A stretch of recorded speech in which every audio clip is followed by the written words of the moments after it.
Hey guys, welcome to my channel. I'm just going to get right into it because I have like 5-6 pages of stuff to tell you about today for William McKinley, who was our 25th president.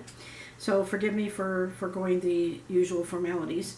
He served from 1897 to 1901. His vice presidents during that time were Garret Hobart, and then it became Vacant, and then Teddy Roosevelt. But it didn't specifically say what happened with Garret Hobart and why it was vacant in between. So here's a picture of this very stern-looking dude. I wouldn't want to meet him on a busy street in a bright day. He looks kind of grumpy, doesn't he? So that was William McKinley. Okay, so let's get into this. March 4th, 1897, William McKinley was inaugurated. Okay, so this was part of his speech. The country is suffering from industrial disturbances from which speedy relief must be had. Our financial system needs some revision. Our money is all good now, but its value must not further be threatened. So it's kind of along the same lines as Biden, which, congratulations, we have a 46th president. And it went very smoothly, thank goodness. March 15th, 1897, special session was called. The purpose of revising the tariff laws was the purpose of the session. April 19th, 1897, first Boston Marathon. It was won by John J. McDermott, 26.2 miles from Hopkinton to Copley Square. And just so you know, I'm doing this in 2 different parts because there's just too much to cover. So I'll cover the first 2 years in this video and then the second 2 years in tomorrow's video, or in the next video. May 24th, 1897, the relief for Cuba. Congress gives $50,000 to Americans in Cuba. July 14th, 1897, Alaskan gold. It was the first shipment totaling $75,000, and it arrived in San Francisco. It was the first time that there was a shipment from Alaska. July 24th, 1897, Dingley Tariff Law. It raises custom duties by 57%. Wool had 91% of the rate. September 10th, 1897, the coal mine strikes turned violent. 20-plus workers were killed in Latimer, Pennsylvania, after the deputy sheriffs opened fire. Workers in Ohio, West Virginia, and Lehigh County, Valley, Pennsylvania, walk out of their jobs. The strike ends quickly, giving workers an 8-hour day. Didn't say exactly why they were striking, but I'm guessing it had something to do with work hours, maybe. December 6, 1897, the first annual message to Congress. While Spain is given time to reform in Cuba, America continues to devote attention diplomatically to Cuba. There were a lot of quotes from McKinley, so I did use a few of them. And this is another one. Questions of foreign policy, of revenue, the soundness of the currency, the invincibility of national obligations, the improvement of public service, appeal to the individual conscience of every earnest citizen to whatever party he belongs or in whatever section of the country he may reside. So that was said by McKinley. January 12th, 1898, opposing Cuban autonomy. The pro-Spanish groups riot in Havana, Cuba. January 25th, 1898, American defense in Cuba. The U.S. battleship Maine arrives in Havana to protect American life and property. February 9th, 1898, a letter was written by Spanish to the U.S. It contains insults to the president, written by Spanish minister to the U.S., Señor Don Enrique Dupuy de Lome, that's the person's full name, published in William Randolph Hearst's paper, The New York Journal. February 15th, 1898, Maine explodes, not the state, the battleship. There was a fire in the coal bunker, and it was blamed on Spanish sabotage. 266 Americans were killed. March 9th, 1898, increasing defense funds. Congress votes to increase it to $50 million. March 17th, 1898, the U.S. Navy reports on the Maine. the battleship. It was determined that the explosion was a result of external factors. March 22nd, 1898, conflicting naval report. The Spanish report that the explosion was internal. So it was like a finger-pointing thing going on. Like we don't know anything about that. April 11th, 1898, the Civil War in Cuba. McKinley asks Congress to use armed force to end the war. The Spanish Prime Minister Segata makes a last-minute peace concession, and all of this was over the Cuban autonomy. April 19th, 1898, authorizing American intervention in Cuba. There were no plans to annex Cuba to the U.S. Spain counters, asking for the U.S. diplomatic relations. April 21st, 1898, ordering Cuban blockade of the northern ports. April 22nd, 1898, Volunteer Army Act. Authorized the organization of the 1st Volunteer Cavalry, or Rough Riders. And I know you've heard that term if you've watched Night at the Museum. Commanded by Colonel Leonard Wood and Lieutenant Colonel Teddy Roosevelt, or Theodore Roosevelt, the Spanish ship Buenaventura was captured. April 23rd, 1898, the Volunteers for War.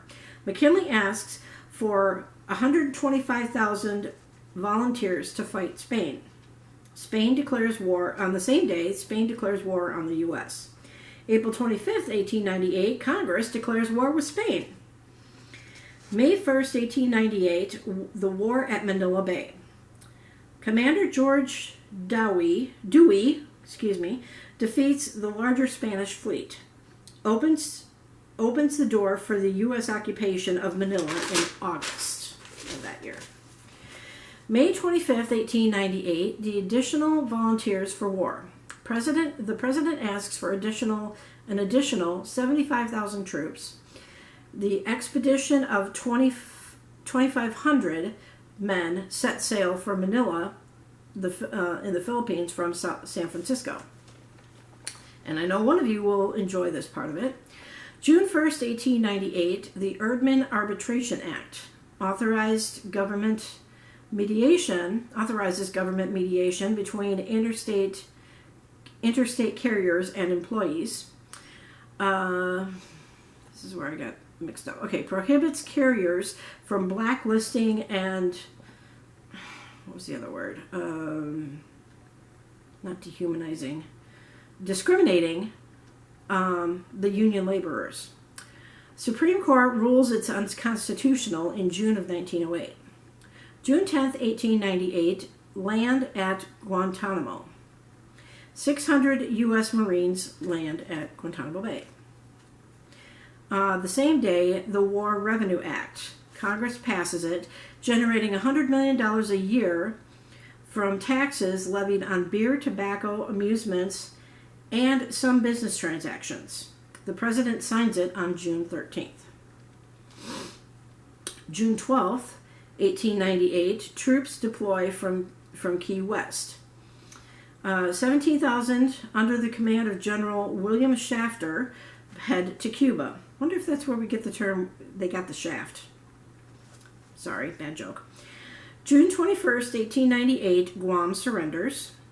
June 24th, 1898, the Battle of Las Guasimas. Please don't bash me for mispronouncing some of these words because I really don't speak Spanish. U.S. defeats the Spanish. It's the first major battle of the Spanish-American War. July 1st, 1898, taking El Caney and San Juan Hill. July 3rd, 1898, the Spanish fleet is destroyed by the U.S. off of Santiago de Cuba.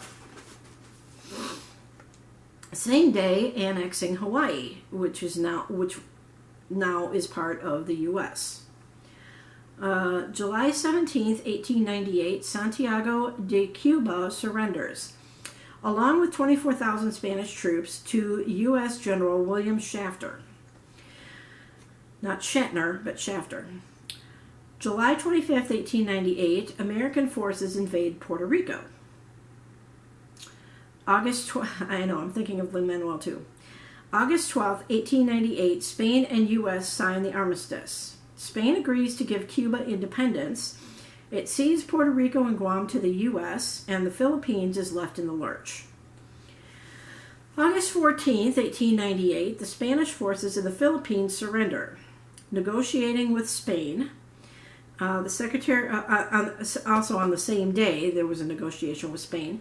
Secretary of State William R. Day leads the delegation. John Hay becomes Secretary of State after Day resigns on September 30th. So, from Day to Hay. Sorry. September 26th, I gotta make them a little entertaining. September 26, 1898, the Dodge Commission investigates the conduct of the War Department. October 12th of 1898, the strikers riot in Verdun, Illinois, 13 deaths and 25 injuries. October 28th, 1898, the peace in the Philippines. U.S. peace commissioners in Paris demand that Spain secedes. November 8th, 1898, Republicans gain peace. No. Peace? Yeah. Republicans gain peace. In the Senate midterms, 53 to 26 to 8 lead. They lose strength in the House, 185 to 163 to 9. December 5th, 1898, McKinley's second annual message. He intends to build an interoceanic canal through Nicaragua. Now, all this time I've been thinking it was the Panama Canal, but that's not true. He also discusses the merit of fighting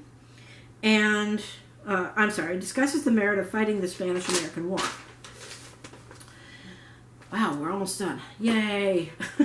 This is part 2. December 10th, 1898, the Treaty of Paris. U.S. and Spain signed the treaty. And on the same day, U.S. takes control of Cuba. So tomorrow, I will be recording part 2 of McKinley for his second term, which starts January of 1899. In this, I'm also going to be talking about the Newsies strike, the second part 2, because that happened in 1899 as well. So I give a little snippet of that. It wasn't listed in the key events, but I do know by watching Newsies that it happened in 1899. So I will be mentioning that tomorrow in tomorrow's video. So I'm sorry that this is uploaded kind of late today. I kind of lost track of time and didn't really feel like doing it, and I thought, well, I better just do it to make people happy. So anyway, welcome to a new era. Welcome to a new presidency. He to me, I watched his speech this morning. He seems to be giving me a breath of fresh air. So I have high hopes for this country. I know a lot of people are against Biden. I am not going to form my opinion about what people that I know say about him. I'm not going to form my opinion about what the news says about him. I am going to form my opinion on how he is in office during his presidency. So don't try to sway me one way or the other, because I will not be swayed. I'm going in with an open mind, as if I don't know anything about him, which I really don't.